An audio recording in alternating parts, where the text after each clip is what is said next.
अस्सलाम वालेकुम dear students, I hope आप सब लोग खैरियत से होंगे। हमने क्लास 10 की फ़िज़िक्स स्टार्ट की थी। चैप्टर नंबर 10 के न्यूमेरिकल करने के बाद हम चैप्टर नंबर 11 के न्यूमेरिकल का स्टार्ट लिया था। तो चैप्टर नंबर 11 पे हमने पिछले लेक्चर में किए थे 11.3, 11.4 और 11.5। तो आज हम करने लगे हैं सेकंड चैप्टर जो है हमारा साउंड, चैप्टर नंबर 11, उसका न्यूमेरिकल 11.7। तो 11.7 न्यूमेरिकल हमें क्या कहता है, सबसे पहले इसकी स्टेटमेंट पढ़ लेते हैं और समझ लेते हैं क्या कह रहे हैं इसमें।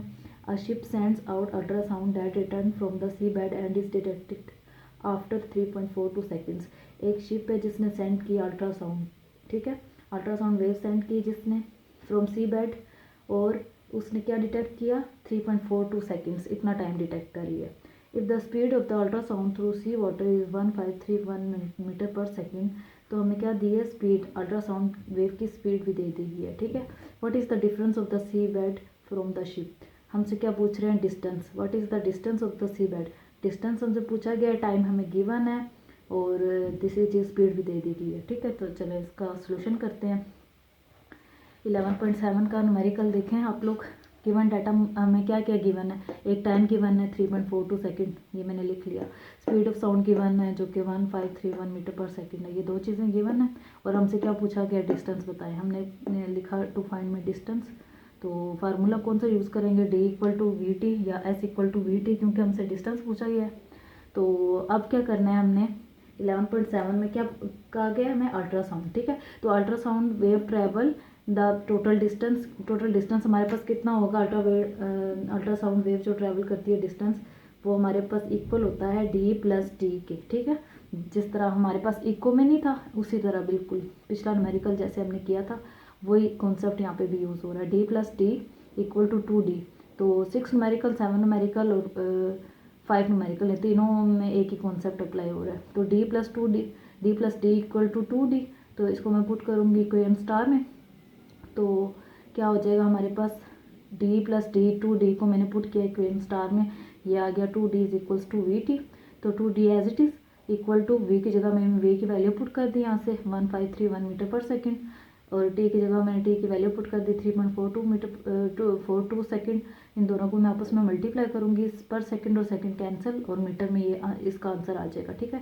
दोनों को मैंने मल्टीप्लाई किया तो ये मेरे पास ये आ गया, और ये वाला जो 2 है इसको यहाँ पे ला के मैंने डिवाइड कर दिया। इसको डिवाइड करने से मेरे पास डिस्टेंस कितना आ गया 2618 मीटर, ठीक है। तो 11.7 का आंसर देखते हैं क्या है हमारे पास, 2618 मीटर, यही आंसर है, ठीक है। ये हमारे पास आंसर आ गया। अब करते हैं हम 11.8। 11.8 न्यूमेरिकल हमें क्या कहता है, the highest frequency sound humans can hear is about 20,000 hertz. Highest frequency की रेंज बता दी गई है कि हम इंसान कितनी ज़्यादा फ्रीक्वेंसी सुन सकते हैं, 20,000 हर्ट्स मैक्सिमम ये रेंज है, ठीक है। What is the wavelength of sound in air at this frequency at a temperature of 20 Celsius.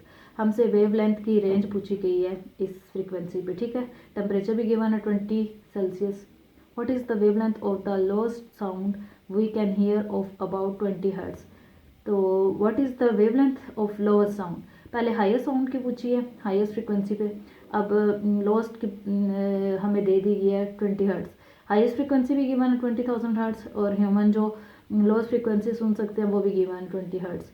तो हमसे दो चीज़ें पूछी गई हैं कि आप लोग बताएं वेवलेंथ हाईएस्ट के लिए भी और लोएस्ट के लिए भी। Assume the speed of sound in air at 20 Celsius is 343 metre per second. तो हमने अज्यूम क्या करना है, जो 20 सेल्सियस पे हमारे पास स्पीड साउंड की है वो 34 मीटर पर सेकेंड है, ठीक है। तो ये गिवन डाटा लिखते हैं और फिर हम देखते हैं कि जो चीज़ें फाइंड करनी है फिर इसका सोल्यूशन करते हैं।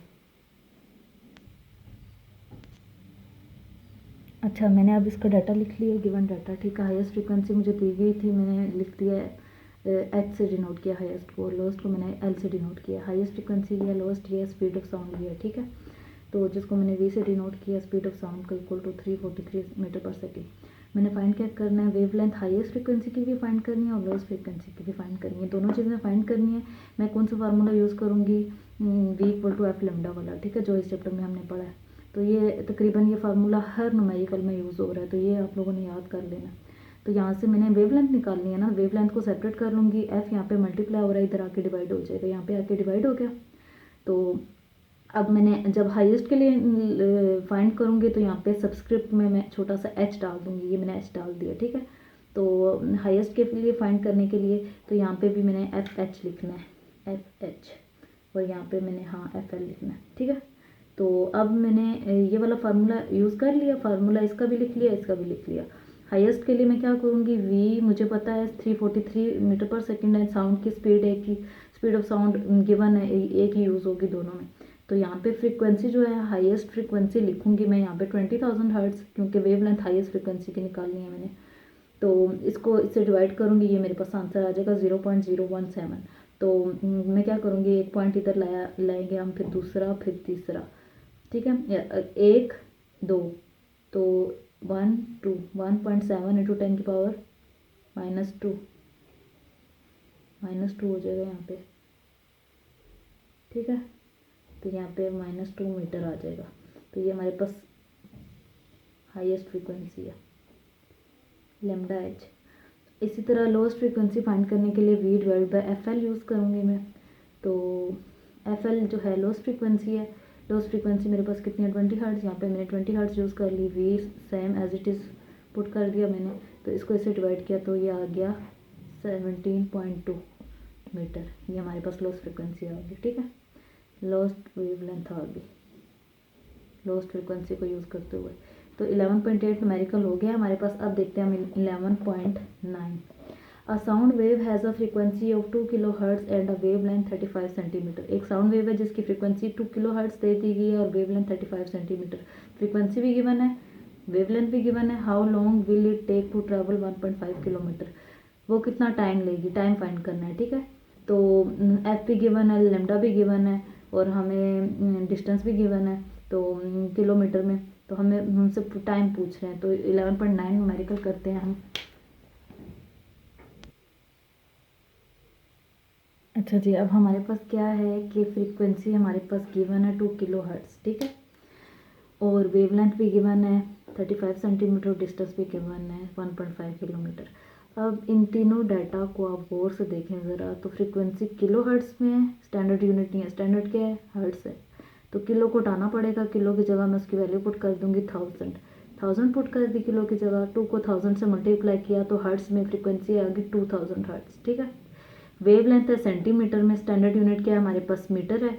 तो मैं सेंटी की जगह उसकी वैल्यू पुट कर दूंगी, मल्टीप्लाई 10 की पावर -2 नीचे आ जाएगा, तो ये 100 आ जाएगा डिवाइड में, यह आ गया 0.35 मीटर। इसी तरह डिस्टेंस किस में गिवन है, किलोमीटर में। किलो की जगह वैल्यू पुट कर दूंगी 1000, 1.5 को 1000 से मल्टीप्लाई करूंगी तो 1500 मीटर आ जाएगा, ठीक है। आपने कैलकुलेटर से तीनों जो है ना यूनिट्स, इनको कन्वर्ट करना है स्टैंडर्ड यूनिट्स में। स्टैंडर्ड यूनिट्स में कन्वर्ट नहीं करेंगे, मल्टीप्लाई करेंगे, आंसर आपका गलत आएगा, ठीक है। तो जब भी गिवन डाटा देखें आप, यूनिट्स चेंज आ रहे हैं, तो आप सबसे पहले क्या करें कि स्टैंडर्ड यूनिट में उसको लेके जाएं। स्टैंडर्ड यूनिट में ये 3 वैल्यूज़ आ गई हमारे पास। अब फाइंड क्या करना था, टाइम फाइंड करना था। टाइम फाइंड करना है, मैं फार्मूला कौन सा यूज़ करूँगी, V equal to F lambda. हर न्यूमेरिकल में तकरीबन ये और D equal to we T, ये 2 फार्मूले यूज़ हुए हैं, ठीक है। चैप्टर नंबर 11 के हर न्यूमेरिकल में ये 2 फार्मूलाज यूज़ हुए हैं। तो V equal to F lambda मैंने यूज़ किया, फ्रीक्वेंसी मेरे पास गिवन है, लेमडा मेरे पास गिवन है, वेवलेंथ, V की वैल्यू मैंने F की वैल्यू पुट की, ये वाली जो मैंने चेंज करके लाई थी, लेमडा की वैल्यू ये पुट की मैंने। इन दोनों को आपस में मल्टीप्लाई करूँगी, वेलोसिटी मेरे पास V क्या आ जाएगा 700 मीटर पर सेकेंड स्पीड आ गई, ठीक है। तो by using formula D equal to we T, distance equal to speed multiply time, तो यहाँ से मैं टाइम निकाल लूँगी ना, टाइम मैं सेपरेट कर लूँगी, तो ये V इधर मल्टीप्लाई हो रहा है, इधर आके डिवाइड हो जाएगा। तो T equal to D divided by V, D की वैल्यू पुट की मैंने, डिस्टेंस कितना दिया गया है 1500 मीटर, अच्छा स्पीड कितनी दे दी गई है 700 मीटर पर सेकेंड, ठीक है। तो ये दोनों मैंने वैल्यू पुट की, तो 0 0 से कैंसिल, 7 1 से 7, 7 2 से 14, 2.1, ठीक है। T इक्वल टू 2.1 सेकेंड आ गया। ये थे हमारे 11.6, 11.7, 8 और 9, ये 3 न्यूमेरिकल आज के लेक्चर में हमने किए हैं। इन तीनों न्यूमेरिकल के आप लोगों ने प्रैक्टिस कर लेनी है अच्छे से, और फिर 2-3 बार आपने इसकी प्रैक्टिस करनी है और फिर ज़ुबानी करनी है, ठीक है। तो 11 चैप्टर के न्यूमेरिकल यहाँ पे ख़त्म हो गया। नेक्स्ट लेक्चर में हम इंशाल्लाह करेंगे चैप्टर नंबर 12 के न्यूमेरिकल इजी मेथड के साथ, ठीक है। अपना बहुत सा ख्याल रखिएगा, और जो लोग जिन लोगों ने पिछला लेक्चर नहीं देखा, तो मैं डिस्क्रिप्शन में लिंक डाल दूँगी 11.1 से लेकर 11.3 तक जो है वो फर्स्ट लेक्चर में, और 11.4 से लेकर 11.6 तक सेकंड लेक्चर में है। ठीक है, दोनों का लिंक मैं आपको डिस्क्रिप्शन में डाल दूँगी, वहाँ से आप लोगों ने पिछले 2 लेक्चर देख लेने हैं। ठीक है, अल्लाह हाफिज़।